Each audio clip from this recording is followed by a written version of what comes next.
Them to break at 3 o'clock to meet and discuss in their caucuses how to resolve the fiscal cliff issues. Here in the House will come in momentarily, gavel in for brief speeches, and then we expect them to gavel out till about 4:30. They have 14 bills on the agenda. We'll take you to the floor now and take your phone calls after they gavel out. The House will be in order. Pursuant to Section 2 of House Resolution 479, the 112th Congress of the House will be in order. The Chair lays before the House the text of the formal notification sent to members on Thursday, December 27, 2012, of the reassembly of the House. December 27, 2012. Dear colleague, pursuant to Section 2 of House Resolution 479, and after consultation with the Minority Leader of the House, I have determined that the public interest requires that the House reassemble at 2:00 p.m. on Sunday, December 30, 2012. Further announcements will be provided by the Majority Leader's office. Thank you for your attention to this urgent matter. Signed sincerely, best wishes, John A. Boehner, Speaker of the House. A prayer will be offered by our chaplain, Father Conroy. Let us pray. Loving God, we give you thanks for giving us another day. The year and the 112th Congress near completion, yet the work to be done remains. Bless the members who regather in these waning days with wisdom, magnanimity, and a shared desire to serve our nation at a pivotal time for us all. Bless the efforts of all who have labored during these days to forge solutions to considerable problems facing our nation. In the end, may we continue to trust that you would not abandon those who put their trust in you. May all that is done this day be for your greater honor and glory. Amen. The Chair has examined the Journal of the last day's proceedings and announces to the House his approval thereof. Pursuant to Clause 1 of Rule 1, the Journal stands approved. The Pledge of Allegiance today will be led by the gentleman from Texas, Mr. Poe. Pledge allegiance to the flag of the United States of America and to the republic for which it stands, one nation, under God, indivisible, with liberty and justice for all. The Chair will entertain requests for 1-minute speeches. For what purpose does the gentleman from Texas rise? Ask unanimous consent to address the House for 1 minute. Without objection. Mr. Speaker, you can't have cookies without the milk. Tax reform and spending cuts, not one without the other. That was a comment on my Facebook page from Mike in Texas. The American people get it. Why doesn't the government? Because Washington is addicted to spending somebody else's money. The House has already passed 2 bills that would avert the fiscal cliff. But as usual, the Senate is missing in action.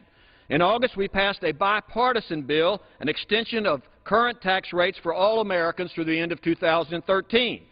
Then, the week before Christmas, the House again passed legislation to avoid defense sequestration by cutting spending. But as usual, both bills lie in the graveyard of the Senate, where good bills go to die. Mr. Speaker, it's time for the Senate and Senator Reid to man up, consider these bills, and get serious about the root of the problem, spending. We got here by spending too much, not taxing too little. And that's just the way it is. For what purpose does the gentleman of Ohio rise? Mr. Speaker, I'm asking unanimous consent to address the House for 1 minute and divide consent. Without objection, the gentleman is recognized for 1 minute. The Anasazi were Native Americans whose culture dated back 2,000 years. They were the cliff dwellers who built into the sheer walls of canyons extraordinary places to live. Yet in 1300 A.D., these cliff dwellers, these great architects of culture and civilization, mysteriously disappeared. The people of this great nation, the United States of America, are dwelling on real cliffs of fiscal insecurity, the cliffs of joblessness and low wages, the cliffs of mortgage foreclosure, homelessness, the cliffs of retirement insecurity, the cliffs of small business failure, investor uncertainty, the cliffs of violence at home and war abroad.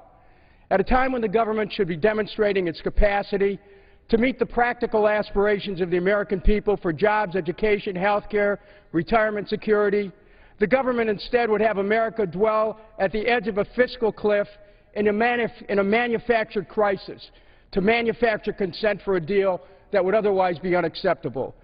Leaders of both parties would do well to remember that the original cliff dwellers, as great as they were, disappeared. For what purpose does the gentleman from Texas rise? Consent to rise, address the House for 1 minute, revise and extend my remarks. Without objection, the gentleman from Texas is recognized for 1 minute. I thank the Speaker for the recognition. Mr. Speaker, our country is facing a crisis. I'm not talking about the made-for-TV crisis that's going on right now over the fiscal cliff. I'm talking about the deficit. The national debt now stands at $16 trillion. At the end of this president's next term, it will be close to $22 trillion. Both parties bear the blame for this. Both branches of the legislative branch bear the responsibility, multiple administrations. And just as everyone was involved in the creation of this problem, we need all hands on deck for a solution. But unfortunately, it doesn't seem to be so. Mr. Speaker, growth is critical. The last quarter of this year, likely we'll see growth at 1.2 to 1.3%. That's not going to cut it. As long as we continue to push a tax policy that punishes success rather than provides for a pro-growth strategy, we will never grow our way out of this problem. And then on the spending side, when are we going to have the open congressional hearings where we focus on the waste, the favoritism, the duplication that occurs in our federal agencies? It's far past time for us to focus on those areas and allow the public in, allow the public to see how their money is being spent. Failure to act on the deficit will likely rend the very fabric of our republic. I, for one, do not want to see that happen. I yield back the balance of my time. For what purpose does the gentleman from Pennsylvania rise? The gentleman is recognized for 1 minute. Recent reports have said this Congress is the most unproductive in modern times. Those studies compare the number of roll call votes and bills passed to previous sessions, but the most important comparison is whether each Congress rose to the challenge they faced and were able to do big things on behalf of their constituents and the country. And by that measure, there truly is no comparison. Whether or not you supported the actions of previous Congresses, there can be no doubt that those congressional leaders took bold and decisive action to address crises both imminent and still to come. Unfortunately, the same cannot be said yet for this Congress, which has to this point failed to address a fiscal cliff that could easily be avoided before the clock strikes midnight tomorrow. Mr. Speaker, there is still time to change the way history will judge the action or inaction of this Congress. With crisis comes opportunity. We still have time to finish the job, so let's not squander this opportunity to remove this Congress from the ranks of the most infamous in history. What purpose does the gentleman from Texas rise? Mr. Speaker, I ask unanimous consent to address the House for 1 minute and rise and extend my remarks. Without objection, the gentleman is recognized for 1 minute. Mr. Speaker, I rise today wearing my space shuttle tie to honor my hero, my friend, Mike Coates. Tomorrow, Mike is retiring as director of the Johnson Space Center in Houston. Mike and I have a few things in common. We both are naval aviators who love Coach Bill Kruger in Clear Lake High School basketball. But Mike has done things I only dream of. He logged over 463 hours in space on 3 space shuttle missions. Most importantly, he fought to keep the Johnson Space Center the home of U.S. dominance in human spaceflight, despite the retirement of the space shuttles and the cancellation of the Constellation program. When I grow up, I want to be Mike Coates. Bravo, Zulu, Mike. May you, Diane, your daughter, your son, and those 2 beautiful granddaughters, those twins, always have fair winds and following seas. I yield back. The gentleman yields back. For what purpose does the gentlelady from Texas rise? Without objection, the gentlelady is recognized for 1 minute. Thank you for these words. Shared desire to serve the nation in this pivotal time. Mr. Speaker, I think it is enormously important that, as Starbucks said, we come together. And we can do so. We can do it in a rationality that takes a simple analysis. Simple analysis says that if I like a bag of potato chips, that's a luxury item. I can run in and get it. I don't have to think about it. Its cost is manageable.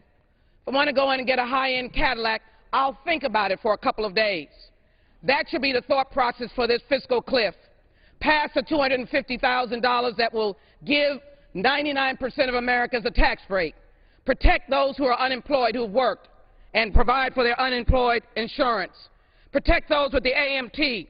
30 million taxpayers will fall over the cliff if we don't fix that. 222,000 Texans. And then if we have to deal with looking at how we address the question of reforming those benefits of Americans who work like Medicare and Social Security, we can do so. But I joined the AARP, I joined senior citizens. Leave Social Security alone. The change CPI will not work, and that is not a time to deal with it in these waning hours. We, Republicans, created this quagmire with a sequestration. We need to go and be able to address the immediacy. Get your bag of potato chips. Cut the taxes for 299% of the American people. Protect the unemployed. We can do this. We don't have to go over the fiscal cliff. A shared concern for America. That's what we need today. I yield back.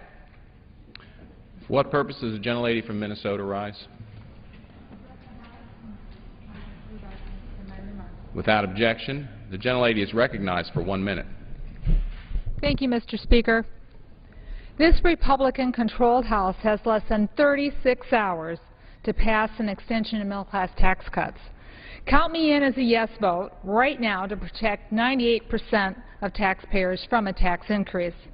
There should be bipartisan support to protect middle-class families from higher taxes as our economy recovers. So I sincerely hope that this Republican House is not so broken, so dysfunctional, so out of touch with the real lives of Americans, that the majority simply refuses to stand with Democrats to immediately pass an extension of middle-class tax cuts. Yes, the tough negotiations on other fiscal cliff issues must continue. But, Mr. Speaker, do not deny this Congress the opportunity to vote on a clean bill protecting middle-class Americans. Let's start the new year by passing a common-sense, bipartisan extension of middle-class tax cuts and show America that Congress still works. I yield back. The gentlelady yields back. For what purpose does the gentleman from Michigan rise? The gentleman is recognized for 1 minute. Thank you, Mr. Speaker. More than 12 million Americans are still searching for work. The fiscal cliff, the deficit reduction is important in our nation's economic health in the long term. But we need to remember in the short term, we need job creation to get the economy moving again. We can do that by investing in our nation's infrastructure. By investing in our infrastructure, we put people to work and create revenue immediately. More people working lessens the strain on unemployment and family assistance programs and generate more employed persons paying taxes. Putting people back to work is a deficit reduction plan. The U.S. Department of Transportation estimates that $1 billion in highway investment can create nearly 28,000 well-paying construction jobs. Because infrastructure investment is not only a huge boost to the economy, it's critically needed. Historically, the issue has been bipartisan support because it's so critically important. If you need to get to the other side of a bridge, it doesn't matter if you're a Republican or a Democrat. You need to get to the other side. Now is the time for America to invest in maintaining and upgrading our infrastructure. Let's put America back to work. Thank you. The chair lays before the House sundry communications. The Honorable the Speaker, House of Representatives, sir. Pursuant to the permission granted in Clause 2H of Rule 2 of the Rules of the U.S. House of Representatives, the clerk received the following message from the Secretary of the Senate on December 28, 2012 at 10:45 a.m. that the Senate pass without amendment H.R. 5949. Signed sincerely, Karen L. Haas. The Honorable the Speaker, House of Representatives, sir. Pursuant to the permission granted in Clause 2H of Rule 2 of the Rules of the U.S. House of Representatives, the clerk received the following message from the Secretary of the Senate on December 28, 2012 at 9:50 a.m. that the Senate passed without amendment H.R. 2338, H.R. 3892, H.R. 3869, H.R. 4389, H.R. 6260, H.R. 6379, H.R. 6587, that the Senate passed Senate 3667. Signed sincerely, Karen L. Haas. The Honorable, the Speaker, House of Representatives, sir, pursuant to the permission granted in Clause 2H of Rule 2 of the Rules of the U.S. House of Representatives, the clerk received the following message from the Secretary of the Senate on December 30, 2012 at 1 p.m. that the Senate passed Senate 3454, that the Senate passed with amendments H.R. 1, H.R. 1464, that the Senate passed without amendment H.R. 6014, H.R. 6620, that the Senate passed with amendment H.R. 6621. Signed sincerely, Karen L. Haas.